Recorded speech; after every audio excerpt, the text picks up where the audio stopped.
welcome to Dustin's Kaleidoscope. I am Dustin Dumas, and today I have the pleasure of being here with Virginia Lamb, who is a gardening and compost educator. Thank you so much for being here, Virginia. Thank you for having me, Dustin. Always a pleasure to see you. So we were talking a little bit before the show, and you were telling me that you have been doing this for a while. Like, you've been involved in gardening and recycling and composting. Yeah. So if you could give us a little bit about if you could tell us a little bit about your background and how you got started, that would be fantastic, just to let our viewers know. Okay, so I mean, as I was mentioning to you, when I was young, I was always just very, kind of loved to be in the outdoors, loved to be, in the environment, but I was growing up in North Jersey, so it was very hubbub, kind of place. So when I went to college, I was really pleased to discover this college in Stockton in South Jersey, which was in, a very rural area. So I went to college in South Jersey and studied environmental science. And then right around when I graduated, recycling had just become law in New Jersey. This dates me because it was 1987. And so I got a job in recycling, which led me to composting, and I just was always interested in gardening. So then, of course, composting and gardening go together. So yeah. So you've had this interest for a while. Mm-hmm. How has it evolved from your standpoint?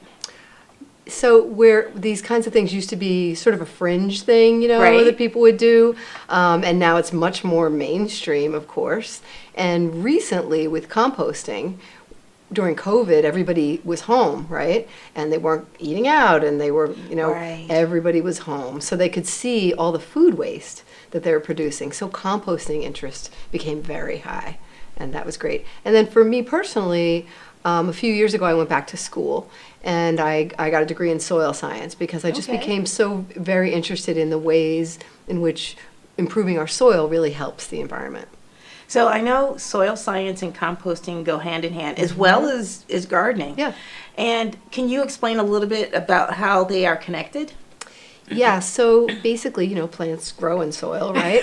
And the better the health of the soil is, the better the health of the plants, right? So it's like us. If we're rested and we're well nourished, right, we can combat diseases, right? And we feel better. So it's the same way with plants. So we have to think of the soil as like a living ecosystem for the plants. And then the plants will in turn produce and feed the soil like they do. And, we can add compost into that mix. And we're creating a whole little ecosystem and a cycle there instead of just a one-way street of planting and harvesting and, moving on. And we can also, create the things that we need to put back in our garden instead of having to buy things and put them back in. Yeah, if you have a little compost pile, you can make some great compost to add to your soil every year. Now, we've just been talking about compost, but can you explain what compost is? Yeah, so composting is described as the organized decomposition of organic matter. Okay. Right? So it's anything that lived, anything that grew, any plant, and you can put it in a certain controlled environment. I mean, you don't have to even. I mean, in the woods, composting goes on by itself, right? Forever. They say if it wasn't for decomposition, we'd have, giant 80-foot high piles of leaf litter in the woods. Right. So it's all bacterial and fungal. There's mushrooms basically that do the work, and you just create the environment for this decomposition to happen, and then you're reducing a waste problem, right? Because there's a lot of food waste in the garbage. Like 40% of all the food we produce, we throw out. Like 30% of all our garbage is food waste. And organic waste, which can be composted. Wow. So we can solve a number of problems by composting. We can get garbage out of the waste stream. We can redirect usable food to people in need, or even animal feed operations. There's a variety of options. And we can create this great resource, which can help our soils to perform better and produce better. And one of the great benefits, we have all these big rain events now, right? These big rainstorms. Right. So healthy soil can hold a lot of moisture. Compost can really hold a lot of moisture. So if we have good, healthy soils, it reduces flooding. I hadn't even thought of it that way. Yeah. And that's just due to the soil being more absorbent, or is it part of is it just a nature or characteristic of like composting, or it is. It's a combination of factors. So if you have living roots in your soil, right? They need water like a tree. I think a mature, say, oak tree, it takes up 500 gallons of water a day. Oh, You know? okay. So every Okay. plant is taking up and holding water. In addition, there's all these organisms in the soil, right? Microscopic organisms, insects. They all have water in their bodies, right? Right. So it's a whole system where they have to take what they need, and in doing so, they're holding on to water and nutrients and then releasing them too. So I know the second part of the show, we're going to actually get a little gonna hands-on. get into it. Exactly. We're going to get a hands-on demonstration, so I can't wait for that. Yeah. So if someone is actually looking at this and they're thinking, you know what, I don't have, excuse me, I don't have this gigantic yard where I can have this big, huge tumbler of like composting. Are they still able to compost as well? Yeah, there's a lot of, levels you can do it on, right? And I feel like anything anybody does is better than Okay. nothing, right? Okay. And it's like, to me, a hopeful gesture, right? You're doing something that has a positive outcome, and it's simple. So you could do something as simple as, have an area behind your garage or next to the house where you just have a leaf pile. Right, and you let you gather up the leaves instead of putting them at the curb. Okay. And they break down, and then you can use the leaf compost. Okay. And that's going to be helpful. And you can go on up. I know you have a worm composting bin, which we're going to take a look at. And there are multiple different styles of bins that you can get. Actually, there's Essex County is having a compost bin sale this Sunday. I didn't bring the information, but I bet you can Google it. Okay. Oh, wait, I don't know when this is going to be on. Oops, maybe take that out. So anyway, there are a variety of containers available at different prices. Okay. And you can make homemade ones, and you can do food waste or yard waste, or both. Okay. So it's like whatever you are comfortable with and whatever you can accommodate. And in addition, there are services that will pick up like food scraps from homes. Really? Yeah, in our community, there's a company called Java's Compost, and they have a subscription Okay. service that you can, get your food scraps picked up. And we have in Maplewood, we have a pilot drop-off program. We have 70 families bringing their food scraps to our Public Works Recycling Really? Center. And Okay. we've diverted 6 tons of material from the garbage in 6 months. Oh, with that's that. amazing. And really interestingly enough, I did see a Java composting truck today, and I wondered what that was. So what they're Yep. doing is going around and picking up Food scraps. and then They making bring compost? them to a composting facility out in Sussex County. Okay. A commercial composter, and they make it into, really nice, high quality compost. They make all these Okay. custom blended And mixes. So you explained what composting is, how we can actually compost, whether Right. you have a lot or, whether you have these, really big, like, Complicated systems, yeah, or right? just something simple Yeah. that's on your countertop. But what do you do with the compost once it has decomposed? How would one use it? It's a good question, and some people say, well, I'd like to compost, but I don't really need compost. I don't have a garden or Right, whatever. right. But first of all, people should know that there's an 80% reduction in volume. If you started with a compost bin like this big today and you filled it, well, by the time it was broken down, it would be 20% of that volume, right? Because it's mostly moisture and Right. air. But having said that, you can use compost in any way that you would use any other like soil amendment. You could sprinkle it on the lawn. You could put it in houseplants. You could put it in your garden beds. You could put it around trees and shrubs. So you can just put it anywhere at all, and it's going to help improve the biology of the soil wherever you put it. That's so great that you said that, because I think a lot of people think that if I'm composting, I'm a hardcore gardener and I have like this, rows and rows of tomatoes and squash plants and stuff like that. Nope. And you could use it in your ordinary house plants. Yep. And you just put it, make it as, you just add it to the soil on the top or. Yeah. Okay. It doesn't have to inconvenience you at all. You don't have Okay. to like find a place for all your compost. Okay. As long as you have some little places to put it. And I love the fact that you said that it goes down 80%. Right. And I don't think a lot of people know that. I actually knew that because I've seen a video where there's a time lapse where they've yeah. done it, and Yeah. you just see it go down to nothing. It's incredible. Is with the worms? I've seen Yes. ones with the worms. Yes, and it's amazing. Yes. Yeah. So yeah. that's really wonderful for people to know that, even like you said, even if people are like, well, I have no use for compost, so why Yeah. would I even Right. bother doing it? Yeah, You because know. the waste diversion aspect is really huge. Right. And what we're hoping, one of the things we're hoping with the pilot program is that we could then have it, so, in our two communities, people have to pay for their garbage, right? Right. So we're hoping that people can then negotiate. Like if they're producing a lot less garbage, like at my house, I pay for 1 can once a week. I have neighbors who pay for 2 cans twice a week. Wow, Right? okay. So you could get a reduction on your garbage fee by having less garbage. We recycle and we compost everything, so we have very little garbage. And that's, not only is that, a savings, obviously, but it's also good for the environment. Absolutely. Yeah. And it helps. Yeah, and all our garbage goes to the incinerator in Essex County. Okay. From Maplewood and South Orange. Okay. And, putting this wet organic waste in the incinerator, I mean, we don't want to burden our neighbors any more than we have to. Right. But putting the wet stuff in there, it makes the whole process less efficient, because it's a combustion, Right. It's a burning. And so if we can get that wet stuff out of there, at least it makes it more efficient and cleaner to incinerate. Okay. Yeah. Yeah, that makes a lot of sense. Yeah. So you've been doing this for a number of years. What A big number. What keeps you through all the changes? What keeps you motivated and learning?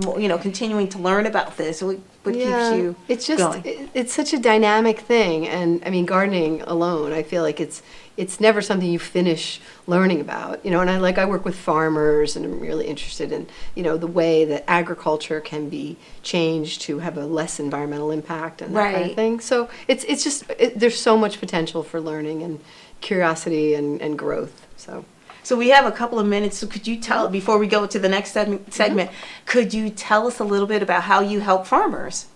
Yeah, so I've worked in a few different capacities, but basically with a few different organizations, working with farmers to do practices that will help them use fewer chemicals, will help them, optimize their soil health. So working with them to plant a cover crop in the winter so the soil isn't bare, right? So they plant a crop that stays in the ground over the winter, and then you have all that organic matter going into the soil over the winter, so the soil's more stable and so forth. And not tilling, like when you till up the soil, it's very disruptive to the soil. Really? Biology, it releases carbon dioxide. Yeah, so to work with them on a variety of practices that just sort of reduce the impact that they're making. Yeah. I knew nothing about that. That's very interesting. Yeah, that's because super cool. and I know we only have like about 30 seconds right now, but I do have a question about, you mentioned the winter crops. Would you do that even in places where they have snow? Yeah, you can do it in cold places. I mean, I think I was just reading about Minnesota Really? and the cover crop initiatives there. Yeah, because there are, crops that are more winter hardy, but even if you got them in the fall and they died in the winter, they still would have all the roots in the ground from when they started growing. So there's a whole variety of things that you can do. Yeah, but we work with farmers to do winter rye, and that survives the winter. And then we went out, the spring, and some of them had rye that was 6 feet tall that they then mowed down and planted their corn in there, and it's pretty amazing. That's very fascinating. Yeah. I mean, I think it is, just because it's just part of the whole ecology. So at this point we're going to stop, but we'll be right back. I'm Dustin Dumas. This is Dustin's Kaleidoscope, and we will be right back.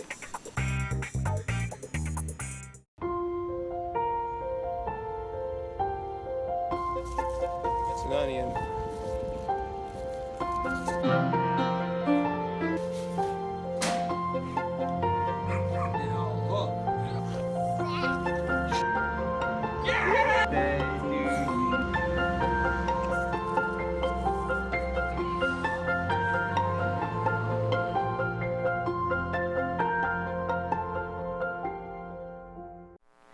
and welcome back to Dustin's Kaleidoscope. I am here with Virginia Lamb, who is a gardening and compost educator. And the first part of the show, we were talking about your background and the importance of composting and gardening and just overall soil maintenance. And now we have before us a lot of different things that hopefully you can share with us and tell us the importance of. So where should we start, Virginia? Well, let's start with the beginning to compost. Right? Okay. Now, all the things that you would put in a compost pile are all the living things, all plant matter. So in my Okay. kitchen, this is my actual, because I know you, we have a relationship. I brought my own personal garbage.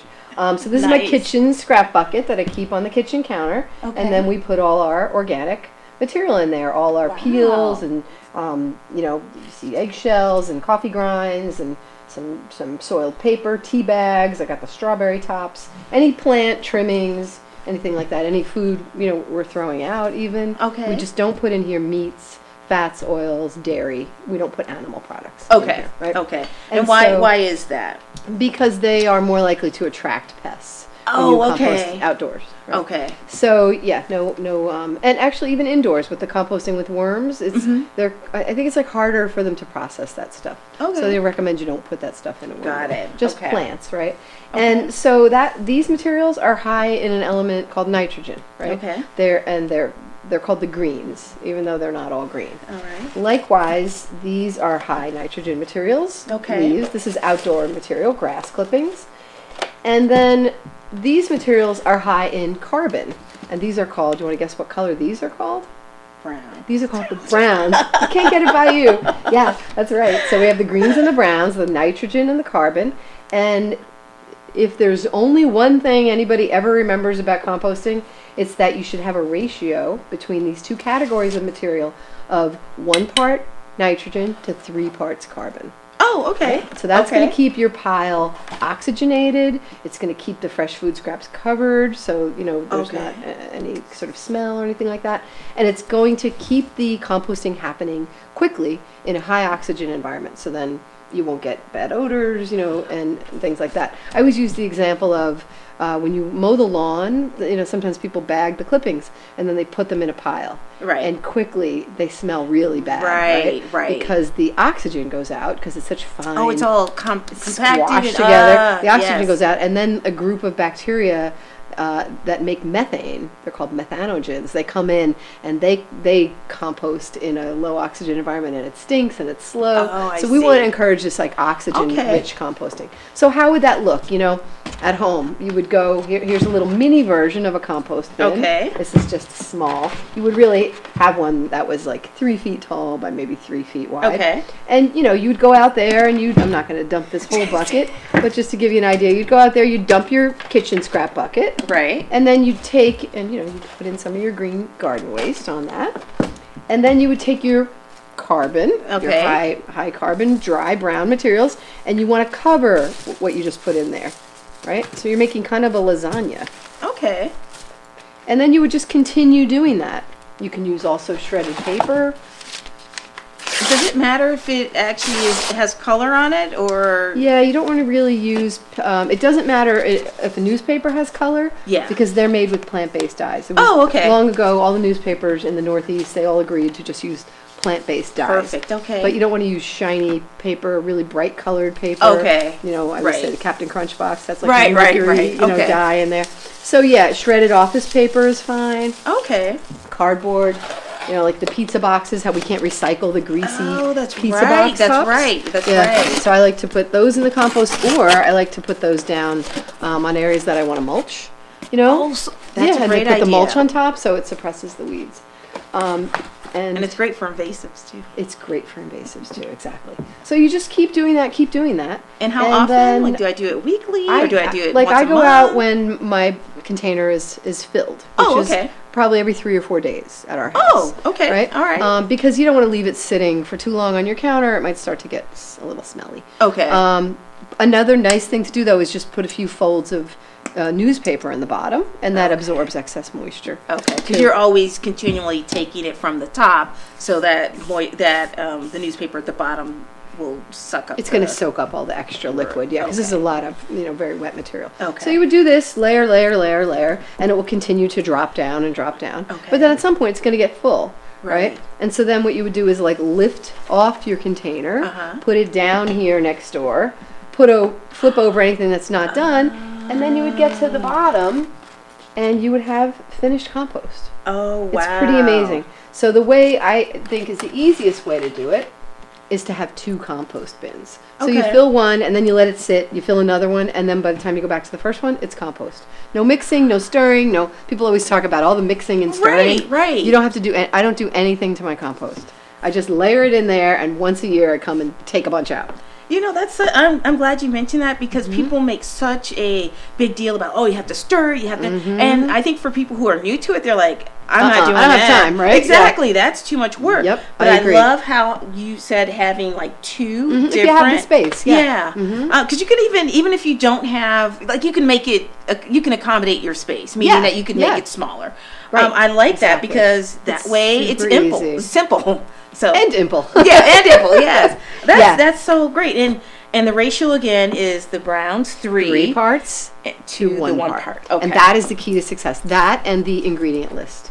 Like Okay. of not putting in the animal products and Right. things like that. So it's really best to have just what they call prep waste, like the pre-cooking waste. Okay. Not the plate waste, not the greasy salad Oh, dressing, right, sauces, right, things like right. that. That's the best way to do it. Okay. So, and if you ever read about composting, they talk about the right volume, the right surface area, which means materials are chopped up.